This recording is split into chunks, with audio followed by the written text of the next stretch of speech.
आजको यस भिडियोमा हामी कक्षा 12 को एकाउन्टबाट क्याश फ्लो स्टेटमेन्ट हजुर यो च्याप्टरबाट हामीले एउटा पास्ट एनईवी क्वेशन लिएर आएका छौं र यो क्वेशनलाई चाहिँ हामी आज सोलुसन भन्दा पनि तपाईहरुलाई सोलुसन गर्न सक्ने त्यो क्षमता चाहिँ हामी तपाईहरुलाई बनाउने छौं। यहाँ हामीले पास्ट 2069 सप्लिमेन्ट्री को क्वेशन राखेका छौं जसमा चाहिँ तपाईलाई क्वेशनले हरेक क्वेशनमा दिने जस्तै जस्तो एउटा ब्यालेन्स शीट दिएको छ जसमा यतातिर लायबिलिटीज यानी कि दायित्व र यतापटि के एसेट्स यानी कि सम्पत्ति दिएको छ र फर्दर तपाईलाई एडिशनल इन्फर्मेसन भनेर तपाईलाई के इन्फर्मेसनहरु दिएको छ। यो भिडियो क्लास 12 सँगसँगै बीबीएस फर्स्ट इयर को स्टुडेन्टहरुलाई पनि कन्सेप्चुअल कुराहरु लिनको लागि चाहिँ धेरै इम्पोर्टेन्ट हुन सक्दछ है। अब पहिला सुरु हामी यहाँ के गर्छौं भन्दा कुन आइटम कता जान्छ कसरी चढाउने हैन के आधारमा कुन बेसिसमा चढाउने हो त्यो कुराहरु चाहिँ आज इन डेप्थमा डिस्कस गर्ने छौं। ल पहिला सुरु जाउँ लायबिलिटीज। हामीले क्याश फ्लोको जुन अघिल्लो भिडियोहरुमा हामीले के डिस्कस गरेका थियौं भन्दाखेरि जस्तो लायबिलिटी सँग चाहिँ कस्तो रिलेसन हुन्छ सुल्टो रिलेसन हुन्छ। क्याशको रिलेसन लायबिलिटी सँग के हुन्छ सुल्टो हुन्छ यानी कि लायबिलिटीज बढ्यो प्लस लायबिलिटीज घट्यो माइनस ठीक छ। त्यसैगरी एसेट सँग चाहिँ फेरि के हुन्छ उल्टो हुन्छ के जस्तो एसेट्स बढ्यो माइनस एसेट्स घट्यो भने चाहिँ प्लस हुन्छ भने चाहिँ एसेट सँग उल्टो लायबिलिटी सँग के हुन्छ सुल्टो रिलेसन हुन्छ। यो चाहिँ तपाईले बिर्सिनै भएन है। फर्स्टमा जाउँ शेयर क्यापिटल हो। शेयर क्यापिटल लगभग हरेक क्वेशनमा तपाईले भेट्न सक्नुहुन्छ। एउटा बिजनेस कम्पनी एउटा बिजनेस फर्म छ भने त्यहाँ शेयर क्यापिटल हुन्छ नि।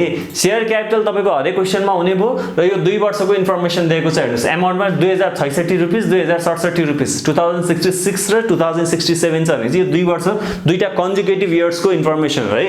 अब तपाईले कम्पेयर गर्नु पर्यो 66 र 77 मा। अब कहिलेकाहीँ इयर 1 इयर 2 दिएको होला हो जेसुकै दियोस् दुईटा कन्जिक्युटिभ इयर्स दिएको हुन्छ। एउटा अघिल्लो वर्ष हुन्छ एउटा पछिल्लो वर्ष हुन्छ। अघिल्लो वर्ष र पछिल्लो वर्षकोमा तपाईले कम्पेयर गर्ने हो अघिल्लो वर्षबाट पछिल्लो वर्षमा कतिले बढ्यो अथवा कतिले घट्यो। शेयर क्यापिटल हेर्नुस् 20 लाखबाट 24 लाख कतिले बढेछ 4 लाखले बढ्यो हो। यो 4 लाख तपाईले कहाँ चढाउने फाइनान्सिङ एक्टिभिटिजमा चढाउने। क्याशमा हाम्रो तीनटा एक्टिभिटिज हुन्छ अपरेटिङ इन्भेस्टिङ फाइनान्सिङ। तपाईले फाइनान्सिङ एक्टिभिटिजमा इश्यू अफ शेयर क्यापिटल भनेर 4 लाख रुपैयाँ चढाउने ठीक छ। 20 लाखबाट 24 लाख भएको छ भनेपछि 4 लाख रुपैयाँ चढाउने। अब यो प्लस के माइनस भन्दाखेरि लायबिलिटीज हो नि। लायबिलिटीज बढ्यो प्लस लायबिलिटीज घट्यो माइनस भनेपछि share capital issue of share capital भनेर फाइनान्सिङ एक्टिभिटिजमा चढाउनुस् 4 लाख रुपैयाँ चढाउनुस् प्लसमा। त्यसैगरी शेयर प्रिमियम जस्तो शेयर क्यापिटल हो शेयर प्रिमियम पनि त्यस्तै हो फाइनान्सिङमा चढाउनुस्। कति छ 2 लाखबाट 2,40,000 भनेको कतिले बढ्यो 40,000 बढ्यो नि। लायबिलिटी 40,000 ले बढ्यो भने त्यही 40,000 प्लसमा चढाउनुस्। यो पनि कहाँ शेयर क्यापिटल जस्तै फाइनान्सिङ एक्टिभिटिजमा चढाउनुस्। अर्को के छ डिबेन्चर। डिबेन्चर पनि हाम्रो केमा जान्छ फाइनान्सिङमै जान्छ। तपाईले एउटा कुरा के याद गर्नु भने नि लायबिलिटीजमा जाने लायबिलिटीजमा दिएको आइटमहरु प्राय फाइनान्सिङमा जान्छ अथवा फाइनान्सिङमा जाने आइटमहरु चाहिँ नर्मली लायबिलिटी साइडमा दिएको हुन्छ है। अब डिबेन्चर भनेको पब्लिकसँग लिएको loan a kind of loan हो। नेपालीमा हामी ऋण पत्र भन्छौं। अब यो लोन चाहिँ के भन्छ भने 4 लाखबाट 2 लाख भएको छ भनेपछि अब यो त लोन घट्नु भनेको हामीले तिरेछौं के तिरेछौं भनेपछि पैसा गएछ अथवा लायबिलिटीज घट्यो हेर्नुस् त 4 लाखबाट 2 लाख भने लायबिलिटीज घट्यो माइनस पैसा तिर्यो माइनस ठीक छ। भनेपछि 4 लाखबाट 2 लाख भएको छ नि 2 लाखको फरक छ नि हो। त्यो 2 लाख चाहिँ के लेख्नु पर्छ रिडेम्पसन अफ डिबेन्चर। डिबेन्चर घट्यो भने के लेख्नु पर्छ रिडेम्पसन अफ डिबेन्चर। डिबेन्चर बढ्यो भने issue of debenture. Redemption debenture घट्यो भने चाहिँ के लेख्नु पर्यो तपाईले रिडेम्पसन लेख्नु पर्यो। डिबेन्चर बढ्दा इश्यू डिबेन्चर घट्दा रिडेम्पसन भन्ने शब्द युज गर्नु होला है। अब डिबेन्चर घट्नुको अर्थ त्यो पब्लिकलाई रिडिम गरेको है यानी कि रिडेम्पसन अफ डिबेन्चर कति 4 लाखबाट 2 लाख भनेको 2 लाखले घट्या 2 लाख राख्नुस्। यो चाहिँ के हुन्छ माइनस हुन्छ किनभने लायबिलिटीज घट्यो माइनस 4 लाखबाट 2 लाख भनेको घट्या हो नि। लायबिलिटीज घट्यो माइनस लायबिलिटीज बढ्यो प्लस। अब अर्को छ क्रेडिटर्स। क्रेडिटर्स भनेको चाहिँ हामीले उधारोमा किनेको हो उधारमा किनेको तिर्न बाँकी हो त्यसलाई क्रेडिटर्स हुन्छ भनेर बुझ्नुस् है। अब यो क्रेडिटर्स भनेको हाम्रो जहिले पनि सप्लायर्स भन्ने हेडिङ जुन छ नि अपरेटिङ एक्टिभिटिजको हो cash flow from operating activity जुन हाम्रो फर्स्ट पार्ट थियो त्यसको पनि सब हेडिङमा जस्तो एउटा कस्टमरसँग रिलेटेड हेडिङ थियो एउटा सप्लायरसँग रिलेटेड हेडिङ थियो सप्लायरसँग जान्छ किनभने क्रेडिटर्स भनेको हामीले उधारमा किनेको यानी कि यो सप्लायर्स हो है। सप्लायर्स भन्ने हेडिङमा गयो अपरेटिङ एक्टिभिटिजको। अब प्लस माइनस के हुन्छ भन्दाखेरि 4 लाखबाट 6 लाख भएको छ भने लायबिलिटीज बढ्यो प्लस हुने भयो। कतिले बढ्यो 4 लाखबाट 6 लाख भनेको 2 लाखले बढ्यो हो लेख्नुस् इन्क्रिज इन क्रेडिटर्स भनेर क्याश पेड टु सप्लायर्समा राख्नुस् कति 2 लाख रुपैयाँ राख्नुस् प्लसमा राख्नुस्। 4 लाखबाट 6 लाख भएको छ 2 लाख प्लसमा राख्नुस् लायबिलिटीज बढ्यो प्लस।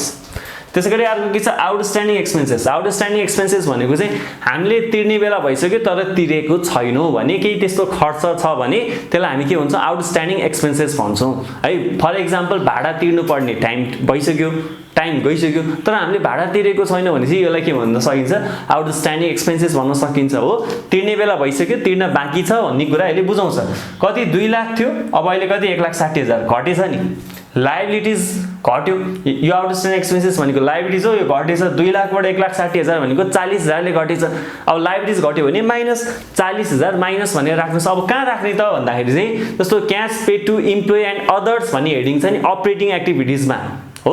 अपरेटिङ एक्टिभिटिजमा नि हाम्रो 3rd नम्बरको हेडिङ थियो नि cash pay to employee and others भन्ने जुन हेडिङ थियो त्यहाँ चढाउनुहोस्। के लेख्नुहोस् यो घटेको हो कि बढेको? घटेको। डिक्रिज इन आउटस्ट्यान्डिङ एक्सपेन्सेस राख्नुहोस्। कतिले घट्यो कतिले डिक्रिज भयो 40,000ले भनेपछि 40,000 राख्नुहोस्। त्यो चाहिँ के हुन्छ माइनस हुन्छ। अब अर्को के छ रिटेन अर्निङ। अब धेरै स्टुडेन्ट चाहिँ कन्फ्युज हुनुहुन्छ कि रिटेन अर्निङ आयो के गर्ने। नर्मली जस्तो तपाईलाई जुन यो retain earning general reserve PL account हैन हो यस्ता इन्फर्मेसन जुन तपाईको ब्यालेन्स सिटको लायबिलिटिजमा हुन्छ नि हो यो भनेको तपाईलाई डिभिडेन्ड पेड निकाल्नको लागि चाहिने कुरा हो।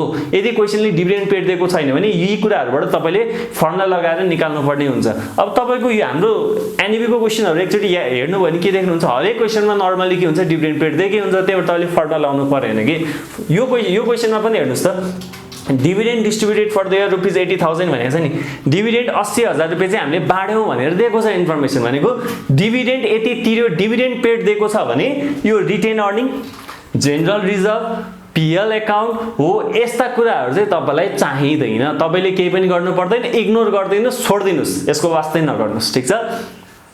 अब अर्को जो एसेट साइडमा एसेटसँग कस्तो रिलेसन उल्टो। अब पहिला सुरु फिक्स एसेट्स को कुरा गरेछ 2066 सालमा र 2067 सालमा।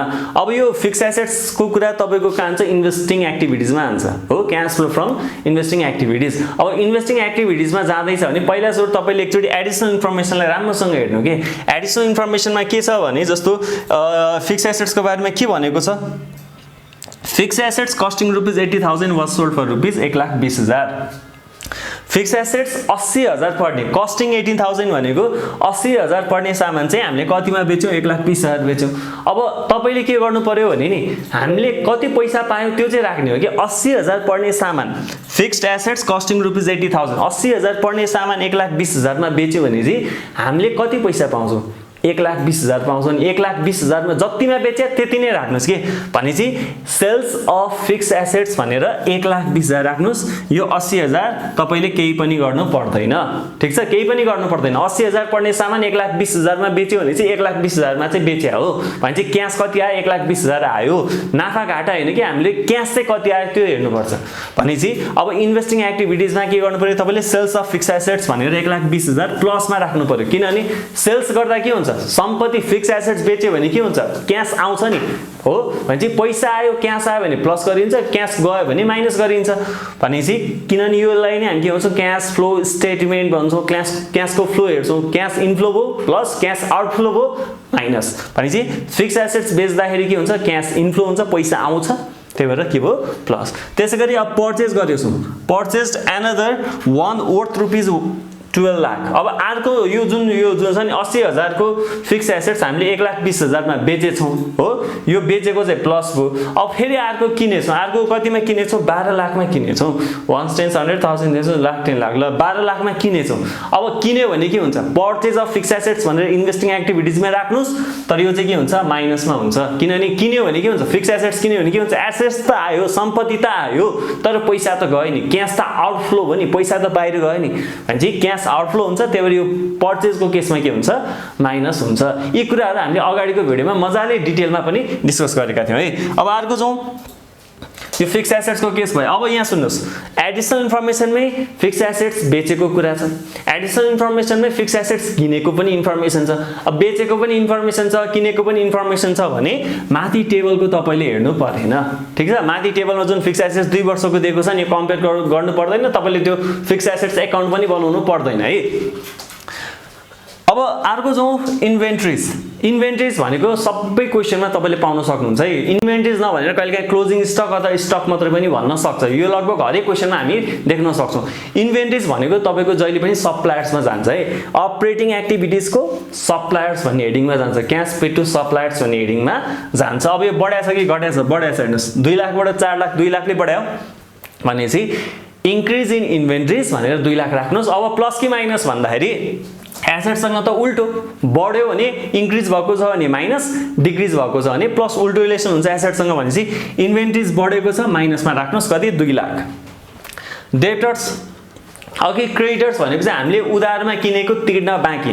अब डेब्टर्स भनेको हामीले उधारोमा बेचेको लिन बाँकीलाई चाहिँ हामी के भन्छौँ? डेब्टर्स भन्छौँ नि हो। लिन बाँकी भनेपछि यो त हाम्रो कस्टमर हो नि, त्यही भएर डेब्टर्स तपाईँको जहिले पनि कहाँ जान्छ? अपरेटिङ एक्टिभिटिजको कस्टमर भन्ने जुन हेडिङ छ त्यहाँ जान्छ है। Cash sales and collection from customer भन्ने जुन फर्स्ट हेडिङ छ त्यसमा चढाउनुहोस्। अब डेब्टर्स एसेट्स हो, योसँग उल्टो रिलेसन हुन्छ। बढाएछ कि घटाएछ भन्दाखेरि घटाएछ। 6 लाखबाट 4 लाख भएको छ भने चाहिँ 2 लाखले घट्यो हो। तपाईँले के लेख्नु पर्यो? कस्टमर भन्ने हेडिङमा इन्क्रिज इन डेब्टर्स भन्ने, सरी डिक्रिज इन डेब्टर्स भनेर 2 लाख रुपियाँ राख्नुहोस्। डिक्रिज भएको छ 6 लाखबाट 4 लाख, अनि त्यो चाहिँ के हुन्छ? प्लसमा हुन्छ। किन प्लस? एसेट्स घट्यो भने प्लस, एसेट्स बढ्यो भने माइनस। यहाँ घटेको छ त्यही भएर प्लस। त्यसै गरी अर्को छ cash and bank. Cash and bank भनेको तपाईँले जुन यो अपरेटिङ, इन्भेस्टिङ, फाइनेन्सिङ गरेर A + B + C गर्नुहुन्छ नि लास्टमा हो, त्यो लास्टमा जुन ओपनिङ क्यास ब्यालेन्स राख्नुहुन्छ त्यो यो हुन्छ, र क्लोजिङ क्यास ब्यालेन्स चाहिँ तपाईँको यो 2 लाख हुन्छ। ठिक छ। यो क्यास एन्ड ब्याङ्क ब्यालेन्स भनेको चाहिँ तपाईँको लास्टमा जुन हामी हिसाब मिलाउँछौँ नि, ओपनिङ क्यास ब्यालेन्स र क्लोजिङ क्यास ब्यालेन्स हो, त्यसको लागि चाहिने कुरा। यो चाहिँ न तपाईँको अपरेटिङ, न इन्भेस्टिङ, न फाइनेन्सिङमा जान्छन् है। अब जाउँ एकचोटि एडिसनल इन्फर्मेसन। एडिसनल इन्फर्मेसनमा तपाईँ जहिले पनि याद गर्नु, सुरुमा तपाईँलाई सेल्स दिएको हुन्छ हो, त्यो वर्षको कुन वर्षको भन्दा सेकेन्ड इयरको दिएको हुन्छ है। अब कहिलेकाहीँ स्टुडेन्टहरू कन्फ्युज खानुहुन्छ कि sales revenue for the second year भनेको क्वेसनले अब त्यत्तिकै हात्तिने, सेल्स मात्रै देखिरहेको बानी हुन्छ, सेकेन्ड इयर भनिदियो भने अब हात्तिने, त्यो केही पनि होइन है। जहिले पनि हामीलाई सेकेन्ड इयर के पछिल्लो वर्षकै के दिएको हुन्छ? सेल्सको एमाउन्ट दिएको हुन्छ है। जस्तो यहाँ हेर्नुहोस्, sales income for the year 2067, 2067 सालको सेल्स दियो है, कति? 24 लाख। सेल्स भनेको तपाईँको जहिले पनि सबै क्वेसनमा दिएको हुन्छ अपरेटिङको कस्टमरमा जान्छ, किनभने कस्टमरलाई हामीले बेचेर सेल्स गर्ने, सेल्स भनेकै कस्टमरलाई गर्ने हो। त्यही भएर कस्टमरमा गयो पैसा आउँछ प्लस, सेल्स गर्दा पैसा आउँछ नि plus. Cost of goods sold, cost of goods sold तपाईँको कहाँ जान्छ? सप्लायरमा जान्छ। यो कहाँ जान्छ? सप्लायर्समा जान्छ। अब यो चाहिँ के हुन्छ भने यो तपाईँको कस्ट हो कि नामै के छ हेर्नुहोस् न, कस्ट भनेको छ नि, कस्ट भनेपछि खर्च भयो, लागत हो भनेपछि यो चाहिँ तपाईँको के हुन्छ? माइनस हुन्छ, अपरेटिङको सप्लायर्स हेडिङमा जान्छ। हरेक क्वेसन हेर्नु, सेल्स र कस्ट अफ गुड्स सोल्ड दिएकै हुन्छ। सेल्स अपरेटिङको कस्टमरमा गयो, कस्ट अफ गुड्स सोल्ड चाहिँ के हुन्छ? तपाईँको अपरेटिङको सप्लायरमा गयो। सेल्स प्लस हुन्छ भने कस्ट अफ गुड्स सोल्ड चाहिँ जहिले पनि माइनसमा हुन्छ है। अनि अपरेटिङ एक्सपेन्सेस कति? 4 लाख। अपरेटिङ एक्सपेन्सेस भनेको तपाईँले cash pay to employee and others भन्ने जुन हेडिङ छ नि अपरेटिङ भित्र, cash pay to employee and other expenses हो, त्यहाँ चढाउनुहोस्। यो के हो? एक्सपेन्सेस भने चाहिँ खर्च हो, माइनस खर्च जतिलाई माइनस भन्नुहोस्। अब यहाँ फिक्स एसेट्सको कुरा छ, अघि हामीले हिसाब गरिसक्यौँ, यहाँ भनिसक्यौँ। त्यसै गरी अर्को के छ? Debenture were redeemed with premium of ₹40,000। अब यहाँ एउटा कुरा है, डिभेन्चर रिडिम गरेछौँ, डिभेन्चर यानि कि हामीले तिरेछौँ। जस्तै अहिले माथि पनि कुरा गरेको थिएँ नि, 4 लाखको डिभेन्चर 2 लाख छ, पहिलो वर्ष 4 लाख छ, अब पछिल्लो वर्ष 2 लाख छ भने चाहिँ यसो हेर्दा त 2 लाख रुपियाँ तिराइ देखियो नि हैन। 2 लाख रुपियाँ के हुन्छ? माइनसमा राख्छौँ। अब एउटा कुरा के रहेछ भने नि, डिभेन्चर चाहिँ रिडिम, डिभेन्चर हामीले पब्लिकलाई तिरेछौँ, फिर्ता गरेछौँ हैन, अनि विथ प्रिमियम अफ रुपिस कति? 40,000। अब यहाँ एउटा केस हुन्छ कि एउटा प्रिमियम हो, एउटा डिस्काउन्ट भयो, एउटा पार भयो। प्रिमियम भनेको थपेर, डिस्काउन्ट भनेको घटाएर, छुट दिएर हो, अनि पार भनेको जतिको तति। अब यहाँ डिभेन्चर तिर्दाखेरि चाहिँ हामीले प्रिमियम कति? 40,000 मा तिरेछौँ रे। प्रिमियम कति रहेछ? 40,000 रहेछ, यानि कि हामीले 40,000 थपेर तिर्यौँ भन्नु खोजे हो कि। प्रिमियममा तिर्यौँ भने चाहिँ रिडिम भनेको तिर्नु हो, फिर्ता गर्नु हैन। अब प्रिमियम यानि कि हामीले थपेर कति? 40,000, डिस्काउन्ट भएको भए अलिकति घटाइन्थ्यो। प्रिमियम भने चाहिँ हामीले थपेर 40,000 थपेर चाहिँ डिभेन्चर तिरेछौँ भने चाहिँ जुन तपाईँले यो डिभेन्चरको केसमा यो घटेको छ नि, रिडेम्सन अफ डिभेन्चर भनेर जुन फाइनेन्सिङमा चढाउनु हुन्छ नि हो, त्यहाँ कति? 4 लाखबाट 2 लाख, 2 लाख भएको छ, 2 लाखले घट्या हो 2 लाख होइन कि अब प्रिमियम भनेपछि जोड्नु पर्यो कति 40,000 यानी कि 2 लाख मात्र होइन कि 40,000 थपेर टोटल कति 2,40,000 चाहिँ तपाईले पे गर्नु पर्यो यो माइनसमा हुन्छ है प्रिमियम भएपछि जोड दिनुस् के 2 लाखले घटेको छ नि 2 लाख तपाईले तिर्नु भएको छ नि रिडेम्पसन अफ डिबेन्चर भनेर जुन 2 लाख राख्नुहुन्छ त्यो 2 लाखमा यो 40,000 जोड दिनुस् ठीक छ जोड दिनु पर्यो त्यसैगरी अब अर्को के छ भने dividend distributed for the year was rupees कति 80,000 डिभिडेन्ड डिस्ट्रिब्युटेड कति छ 80,000 छ डिभिडेन्ड डिस्ट्रिब्युटेड अथवा डिभिडेन्ड पेड हैन यो भनेको तपाईको जहिले पनि फाइनान्सिङ एक्टिभिटिजमा जान्छ र फाइनान्सिङ एक्टिभिटिजमा यो माइनस भएर आउँछ डिस्ट्रिब्युटेड बाड्यो पे गर्यो भनेपछि यो तपाईको खर्च हो पैसा गयो पैसा बाहिर गयो शेयरहोल्डरलाई गयो भनेपछि यो तपाईको के भयो माइनस हो अब हामीले यो सबै क्वेशनलाई डिस्कस गरेका छौं आई होप अब तपाईले यो भिडियोलाई राम्रोसँग एनालाइसिस गर्नुभयो पढ्नुभयो भने तपाईले यो क्वेशनलाई चाहिँ कम्प्लिट सोलुसन आफै गर्न सक्नुहुन्छ